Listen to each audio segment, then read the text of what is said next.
السلام عليكم ورحمة الله وبركاته. فراولاتي الحلوين عاملين ايه؟ يا رب تكونوا في تم صحة وحال وراحة بال يا رب العالمين.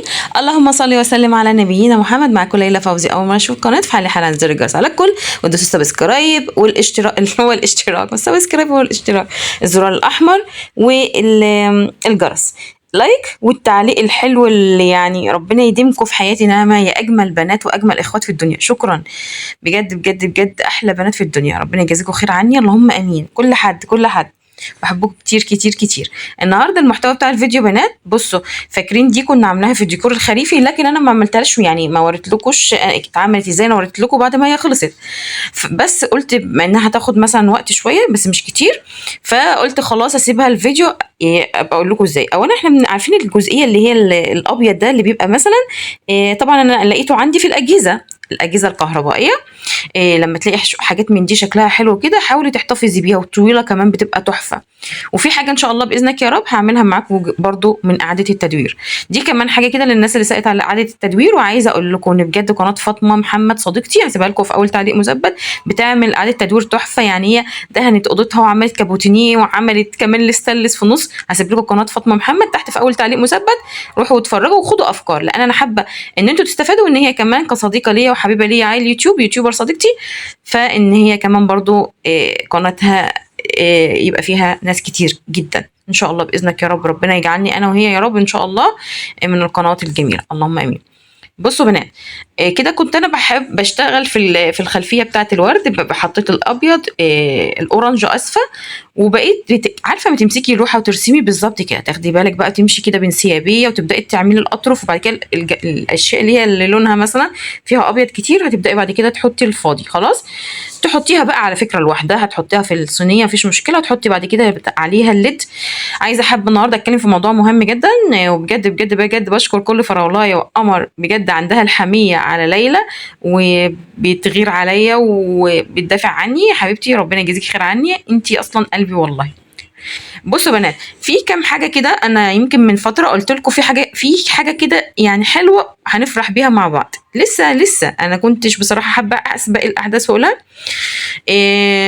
بس خلاص، بس مش هقولها، انا مش هقولها، بس انا هقول حاجه تانية تخص الموضوع ده. كنت حابه ان انا اشرح كله مع بعضه، بس مش مشكله نعيد تاني مفيش مشكله. بصوا يا بنات، انا جاني كذا تعليق، وهم تعليقين يعني، او هم بيتكلموا في نقطتين يعني. في حد دخل وسأل سؤال بطريقة جميلة وراقية ما فيهاش أي إساءة أدب، وأنا بصراحة عجبني السؤال ورديت عليه. سألتني بمنتهى الشياكة، هو أنت تعرفي دودو شانيل أو أنت يعني صديقتها أو كده؟ لأن أنتوا الاتنين الفيديو بتاعكم نفس العنوان. وأنا دخلت طبعا كلامها ما فيهوش تجاوز ولا أي شيء، فقمت انا رديت عليها لان دي حد جميل وقمر كده. فقلت لها لا يا حبيبتي، اكيد طبعا دودو شانل هي اللي كاتبه العنوان الاول، وانا اخدت منها العنوان تمام، وهشرح ده ليه، وانا كتبت لها كده وهشرح لك. يعني انا بس لازم فيديو، ما ينفعش اقعد اكتب لك كل ده في كومنت، وربما يكون حد عايز يفهم لو ليلى فوزي بتاخد عنوان من دودو شانل ليه، هفهمكم طبعا. بس ده كان مقترن على فكره باللي هو الحاجه الكويسه اللي هي ان شاء الله هتحصل، الله المستعان. اول حاجه هنقول دودو شانل قناه مليونيه اللهم بارك، كبيره ليها اسم. اوكي، السؤال ده علشان يترد عليه حاجه من الاتنين، يا تكوني في المجال كيوتيوبر، فانت طبعا كل اليوتيوبر هيبقوا فاهمين، مش محتاجين ردي انا، فاهمين ده بيحصل ليه. اوكي طيب، انتوا مش يوتيوبر ومتابعين عاديين، بس جالك الفضول او شايفه فعلا في حاجه تمام. اول حاجه عايزه اقول لك، لما بتكتبي عنوان بتاع قناه كبيره، اثناء ما القناه الكبيره المليونيه بتنزل الفيديو بتاعها، انت قناتك بتتقترح في على اليوتيوب. اوكي، يعني ده يعتبر مجال شغل تمام.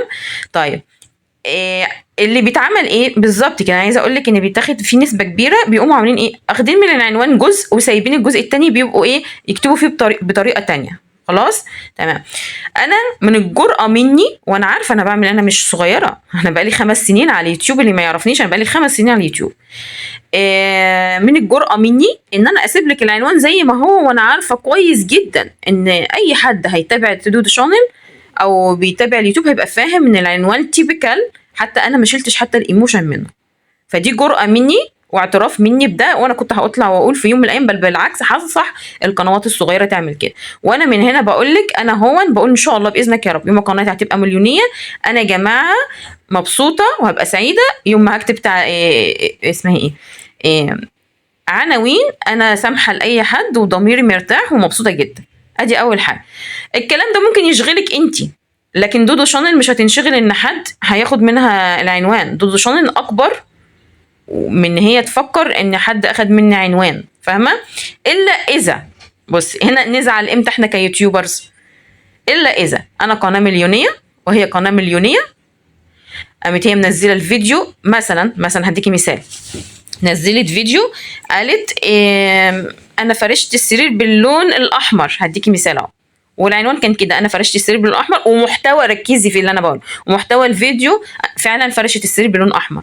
قامت جت قناه مليونيه كبيره تانية، تمام، راحت قامت عامله من جوه فرش السرير احمر والعنوان هو هنا احنا نزعل. وانا كليلى لا، انا ما اسمحش بكده، اسمحش بكده. ليه؟ لان انت اخدتي فكرتي اللي جوه الفيديو، اوكي؟ ده اسمه ضرب في بعض. لا ده مش حاجه. لكن فكره ان انا كقناه، يعني انا قناتي الكبيره كانت ما شاء الله، انا كان ليا قناتين وانا اللي سبته خلاص. واحنا بنفتح القناه دي اللهم بارك. انا بس مش عايز اسبق الاحداث عشان في حاجات هشرحها في القناه، بس ما يكون لكل مقام مقال، خلاص. فهنا بقى اللي فعلا يبقى فيه ضيقه او ان حد يزعل، انا معاكي هنا صح، خلاص.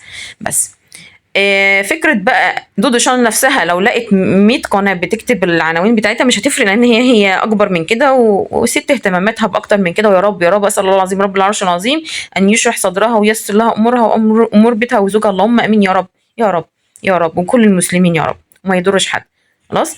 فكده طيب. طب انا هنا النهارده برد عليكي ليه؟ برد عليك عشان اولا صيغتي السؤال بطريقه كلها ذوق، فانا برد عليك عشان كده. ف دي ما فيهاش اي مشكله خالص. وكنت في يوم من الايام هطلع وهقول ان يا جماعه خدوا بالكم، في حاجه اسمها محركات بحث، في حاجه اسمها كلمات مفتاحيه. طبعا الكلام ده نعرفه احنا كيوتيوبرز، طبعا العامه مش هيعرفوه، يعني مش ايه اللي يخليكي تعرفي حاجه زي كده، فاهمه؟ ده حاجه في مجال اليوتيوب. بتحطي اسم مثلا دودو شانل عندك في البحث، وبتكتبي العنوان. عايزه اقول لك على حاجه، ان هو ده حاجه حلوه جدا للقناه، خلاص. وكنت هشرح ده، بس خلاص قدر ربنا ان انا اشرح ده، يمكن حد يستفاد. وانا بقول لكم هنا انا عادي يا جماعه، انا في يوم من الايام اي حد ياخد مفيش مشكله، انا مبسوطه. وان شاء الله يا رب يجي اليوم اللي الناس يحطوا فيه كلمه. وعلى فكره عايزه اقول لكم، يحطوا فيك اسمي كليلى فوزي في المحركات البحث، وياخدوا العناوين، وان شاء الله تكون ترند كمان. مش هقول لك ان انا بس القناه تترفع، لا، ان شاء الله ان يكون عنواني ترند، وانا ده هدف ليا معروف يعني، خلاص. وانا رديت عليك لان انت واضح ان انت ما تعرفنيش كليلى، تمام؟ انت ما تعرفيش، بس جالك الفضول، وانا انا هتوقع ده، يعني انا اتوقع انت جالك الفضول ومعاكي حق. في تعليق تاني دخل على تعليق الاستاذه دي اللي انا رديت عليها، الفراولايه الجميله دي. ففي تعليق تاني دخل، بتقول لها والله يا حبيبتي مش على قد التعليق بس، ده حتى اخده كلمه فراولتي من زيزي بينك. طيب انا رديت على الاولانيه باسلوب معين لان هو يليق باسلوبها، خلاص. انا ما ردتش عليكي خالص لغايه اللحظه اللي نازل فيها الفيديو، فاهماني؟ لان انا هرد في الفيديو لربما حد يكون عايز يفهم، تمام؟ بصي، اولا انا هلتمس فيكي حسن ظن في الله انك ما تعرفينيش، يعني ما تعرفنيش بجد، فاهمه حاجه؟ فاذا إيه انت عندك برضو فضول وبتاع، بس صيغه السؤال ما كانتش لذيذه، بس ما علينا، مفيش مشكله، هرد عليكي. بصي حبيبتي، انا في مجال اليوتيوب بقالي 5 سنين. كلمة فراولات وكنت شرحت قبل كده في القناة الكبيرة، وقلنا جات لي منين. لما جينا فتحنا القناة كنت بهزر انا وهمس، وقالت لي ماما افتحي قناة يوتيوب، فتحنا القناة وكلام من ده. قالت لي ماما لازم يكون ليكي كلمة ترحبي بيه بالناس اللي معاكي. قلت لها يعني؟ قالت لي يعني مثلا ممكن تقولي هالو جايز مش عارفة. قلت لها هي مش قناة أجنبية همس عشان اقول ايه هالو جايز والحاجات دي. قالت لي خلاص اختاري. قلت لها طب اعمل ايه؟ قالت لي اختاري كلمة انت بتحبيها تندهي بيها اصحابك. وعايزة اقول لكم ان كان في قناة وكانت كبيرة جدا. على فكرة عايزة بس نقطة، على فكرة عايزة أقول لك حتة كده صغيرة هقولها لك بس ما خلص. كان في قناة كبيرة وفاتحة معايا، وهو أصلا كنت كل ما أخش على الواتساب أكلم البنات أقول لها إيه فراولتي يا فراولتي، كلمة خاصة بيا كليلى فوزي ما اعرفش، ما سمعتهاش في حياتي من حد. اوكي. قلت لها انا بحب اقول دي، يعني انا بدلع اصحابي بقول لها فراولتي، قالت لي خلاص فراولتي. حتى انا يومها استغربت قلت لها فراولتي، قالت لي اه. قلت لها يعني انا لو بحب المانجا هقول مانجتي، وقعدنا نهزر وخلاص. وقد كان، وفعلا اول مره قلتها على اليوتيوب قال لي متابع عارف 5 سنين بفضل الله. تمام. فدخلت تقول ان انا اخده كلمه فراولتي من زيزي بنك. بصي انا هقول لك على حاجه، انا حرفيا ما اعرفش مين زيزي بنك، مش تقليل من شأنها، بس انا حقيقي ما اعرفش. بس لو كلامك صح، انا عن نفسي هبحث عنها وهشوف، يعني هشوف محتواها ايه. بس لو هي بتقول فراولتي، فانا واثقه ان الست دي ست جميله قوي، ست شيك، ست قمر، ست زي العسل، لدرجه ان هي اختارت كلمه زي فراولتي مثلا وقالتها. طب هل زيزي بنك بتقلد ليلى فوزي؟ لا طبعا. هل ليلى فوزي بتقلد زيزي بنك؟ لا طبعا، استحاله. انت برضو ده سؤال ده يبقى انت بجد ما تعرفنيش تقليد ليلى، انت بتهرجي. طيب عارفه بقى ردي بقى على انت بتقولي لي ايه، اهتمي بمحتواكي. بصراحه انت جيتي هنا للنقطه دي بجد، على فكره انا قعدت اضحك حرفيا. اهتمي بمحتواكي، يا ريت يكون في تميز. يا انت جايه من بعيد قوي، يا وسعت منك دي بصراحه، دي وسعت منك. هقول لك على كلمه، ومعلش اصحاب التعليقات بتاعت ان الايجو عالي، فهي الكلمه اللي انا هقولها دي مليانه ايجو، خلاص مليانه ايجو عالي جدا. ليلى فوزي، قناه ليلى فوزي مرجع ليوتيوبرز كتير. قناتي مرجع ليوتيوبرز كتير، قناتي مرجع، محتواها الداخلي مرجع ليوتيوبرز كتير قنواتهم مليونية. والناس دي اصحابي قوي، اللي فيهم ان انا اتعاملت معاهم مرة او مرتين، وفي اللي فيهم اصحابي لدرجة ان احنا بنتكلم في الامور الشخصية. وطبعا اللي عارفني وعارف مين هم والكلام ده متابعني من زمان فاهمين مين هم. يعني انا ليا قنوات وليا اصدقاء بنتكلم في امورنا الشخصيه اللي ما بنقولهاش الا اقرب الاصدقاء.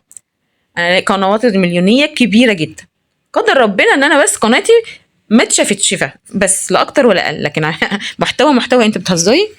ده بكره يا حبيبتي تبقى في حاجه اسمها مدرسه محتوى ليلى فوزي. انت تهزري؟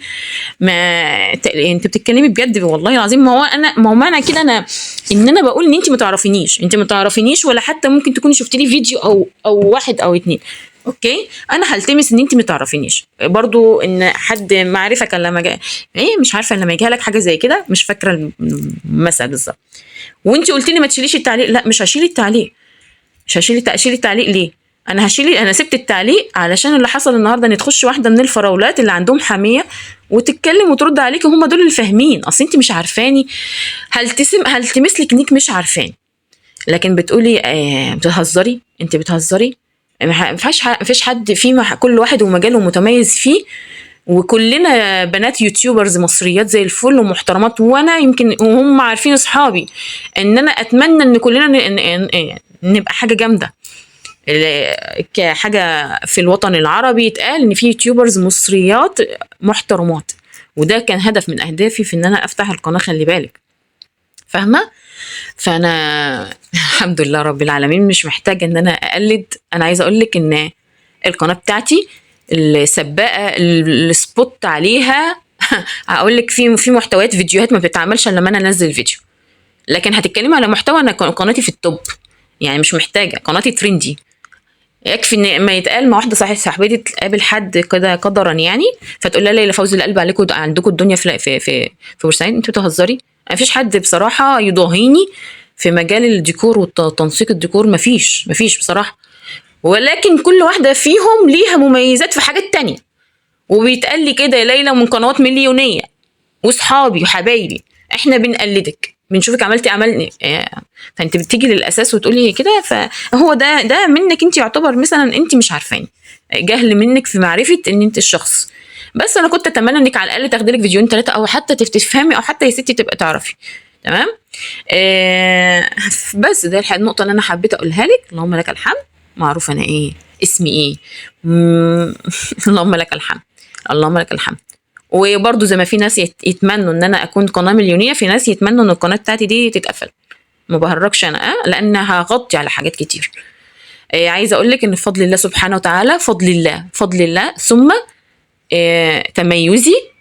عايزه اقول لك ان ليلى فوزي فرقت في ذوق، ونقول ايه تاني، فرقت في ذوق وموضوع تقديم الفيديو ليوتيوبرز كتير.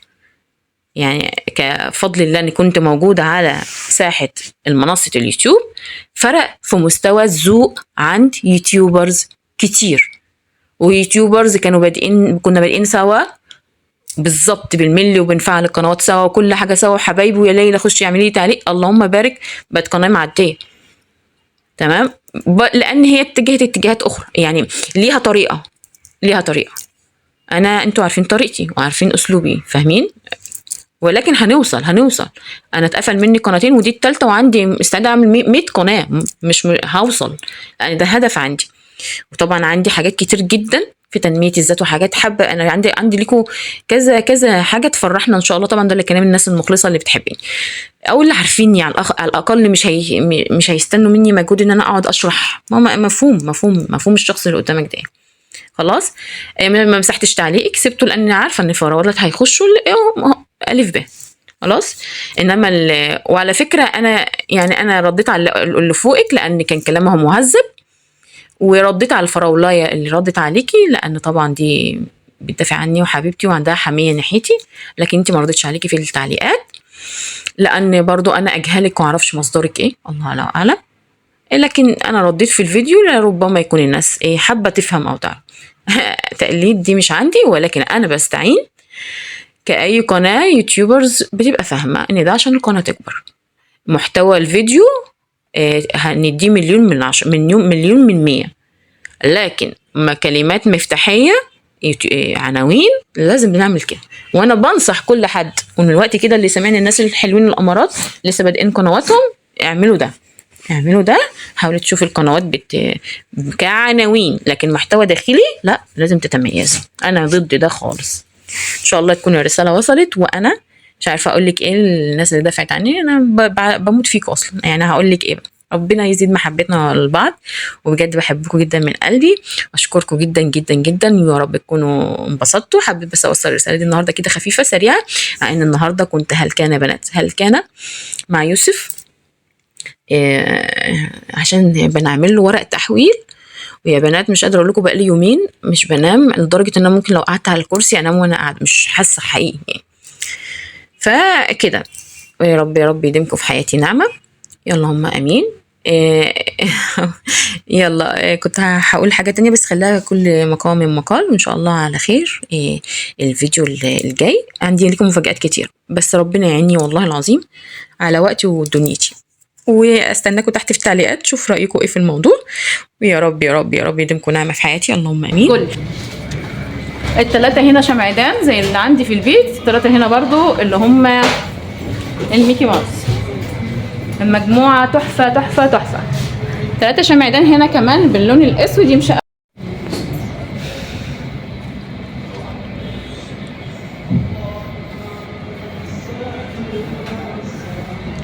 بصوا يا جماعه، وتولع لنا النور بس، وبقى الحاجه جميله وزاهيه وحلوه ازاي. شكل الاشكال السيلفر تحفه ازاي يا جماعه. طبعا مش عايزه اوصيكم كل اللي بيقول هو من عند قناه ليلى فوزي.